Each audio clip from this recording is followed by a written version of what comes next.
పాలిటిక్స్లోంచి సినిమాల్లోకి వెళ్ళారు కదా సార్, చాలామంది సక్సెస్ అయ్యారు. 2023 తెలంగాణ ఎన్నికల తర్వాత జరిగిన కొన్ని పరిణామాలు ఆ పార్టీలో కాంగ్రెస్ పార్టీలో ఒక పవర్ సెంటర్గా ఉన్న జగ్గారెడ్డి సైలెంట్కి కారణమయ్యాయి. చాలా ప్రయత్నాలు చేశారు ఆయన, బట్ ఆయన ఎందుకు సైలెంట్గా ఉన్నారు. సినిమాల్లోకి వెళతాను అంటే ఒక సినిమా వస్తుంది sir, a war of love. ఆ సినిమాలో తన జీవితంలో జరిగిన కొన్ని యథార్థ ఘటనలను కూడా పొందుపరిచారంట.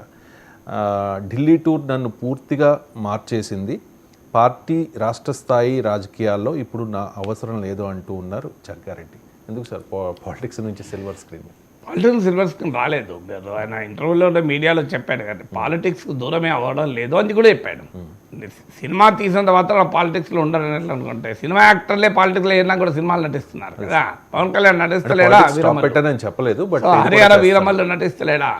అందువల్ల మీరు పాలిటిక్స్ టు సిల్వర్ స్క్రీన్ అన్నది ఆయన అనలేదు, క్లియర్గా చెప్పాడు. పాలిటిక్స్లో ఉంటాను, పాలిటిక్స్లోనే కొనసాగుతాను అన్నాడు.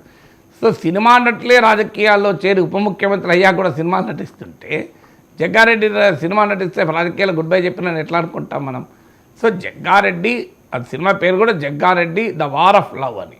సో మీడియాలో చదివింది అయితే, నేను జగ్గారెడ్డితో మాట్లాడలేదు, కానీ ఇద్దరు కులాంతర వివాహాలు చేసుకుంటారు. ఇద్దరు ప్రేమికులు, వేరువేరు కులాలకు చెందిన ప్రేమికులు ప్రేమించుకుంటే వారి వివాహానికి మాఫియా అడ్డుపడితే, సమాజం అడ్డుపడితే, ఆ మాఫియాను ఛేదించి సమాజాన్ని ఎదిరించి ఆ యువతను, ఆ యువతీ యువకుల్ని, ప్రేమ జంటను కలిపిన డాన్ పాత్రలో జగ్గారెడ్డి. జగ్గారెడ్డి లవర్ బాయ్ కాదు. జగ్గారెడ్డి ఆయనే హీరోగా, ఆయన ఎవరినో ప్రేమించరు కాదు కథ. ఆయన అంటే కరెక్ట్గా జగ్గారెడ్డి పాత్రను, జగ్గారెడ్డి పర్సనాలిటీని సినిమాలో ప్రొజెక్ట్ చేస్తారు అని ఈ సినిమా కథనం. జగ్గారెడ్డికి ఉన్న ప్రత్యేకత ఏంటంటే, డెఫినెట్గా తెలంగాణ రాజకీయాల్లో ఒక విలక్షణ స్వభావం కలిగిన నాయకుడు. సో నిర్మోహమాటంగా తన మిత్రులైనా శత్రువులైనా వివాదాస్పద వ్యాఖ్యలతో వారికి బాణాలు వేయగలిగే సమర్థుడు జగ్గారెడ్డి. తర్వాత జగ్గారెడ్డికున్న యునీక్ పర్సనాలిటీ ఏంటంటే, మత విశ్వాసాలు బలంగా కలిగిన, ఆర్ఎస్ఎస్ నేపథ్యం కలిగిన కాంగ్రెస్ నాయకుడు. కానీ ఆయన లౌకికవాదానికి కట్టుబడి ఉంటానని చెప్పడమే కాదు, ఇతర మతాలు, ఈవెన్ మైనారిటీ ఓటర్లు కూడా జగ్గారెడ్డి గణనీయంగా ఉంటారు. సాధారణంగా ఆర్ఎస్ఎస్ నేపథ్యం అండి, మత విశ్వాసాలు బహిరంగంగా శివరాత్రి రోజు పెద్ద ఎత్తున ఉత్సవాలు జరుపుతాడు. అలాంటి నాయకుడికి మైనారిటీల్లో ఎక్కడో ఒక చోట సస్పిషన్ ఉంటుంది, అపనమ్మకం ఉంటుంది. జగ్గారెడ్డి ప్రత్యేకత ఏంటంటే, మైనారిటీల్లో కూడా ఆయనకు మంచి బలం ఉంది. జగ్గారెడ్డిని సమర్థించి, అభిమానించి, జగ్గారెడ్డి కొరకు ఏమైనా చేస్తామనే వాళ్ళు ఉంటారు, జగ్గారెడ్డి వ్యతిరేకించే వాళ్ళు కూడా ఉంటారు.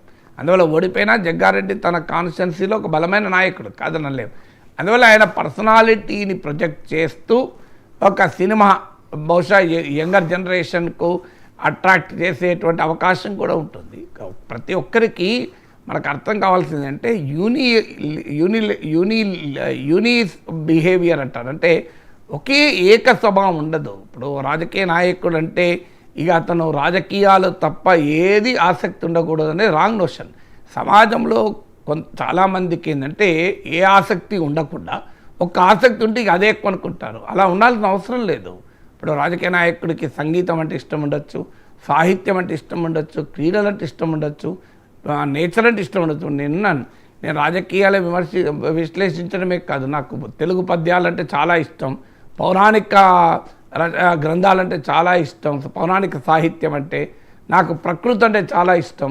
నాకు చాలా ఇష్టాలు ఉన్నాయి నాకు కూడా. నేను కేవలం ఓన్లీ అంతర్జాతీయ జాతీయ అంశాలు, ఎకానమీ వీటిని విశ్లేషించుకుంటే కూర్చుంటాను విశ్లేషిస్తాను. కానీ అదే సమయంలో నాకు తెలుగు పద్యాలు చదవడము, వినడము అంటే చాలా ఆనందం. సో అందువల్ల ప్రతి ఒక్కరికి అనేక రకాల అభిరుచులు ఉంటాయి. ఒకే రకమైన అభిరుచి ఉండాలనే లేదు, ఒకే రకమైన ఆసక్తి ఉండాలనే లేదు కదా. సో అందువల్ల జగ్గారెడ్డికి కూడా బహుశా నటించాలని కోరిక ఉండొచ్చు, ప్యాషన్ ఉండొచ్చు, ఉండకూడదని లేదు కదా. పొలిటీషియన్ అన్నప్పుడు అన్ని రకాల కోరికలు వదులుకొని ఒక జీవం లేని మానవుడు కాదు. రాజకీయ నాయకుడు సజీవంగా సచేతనంగా ఉండే మానవుడు కదా రాజకీయ నాయకుడు అంటే. అందువల్ల రాజకీయ నాయకులకు వేరే అభిరుచులు ఉండకూడదు, రుచులు ఉండకూడదు అనుకుంటే పొరపాటు. అభిరుచులు ఉండొచ్చు, రుచులు ఉంటాయి, అభిరుచులు ఉంటాయి, ఆసక్తులు కూడా ఉంటాయి, ఉండకూడదని ఏం కాదు కదా. చిన్న బ్రేక్ తీసుకున్నాం సార్. బ్రేక్ తీసుకుందాం. బ్రేక్ తర్వాత జయ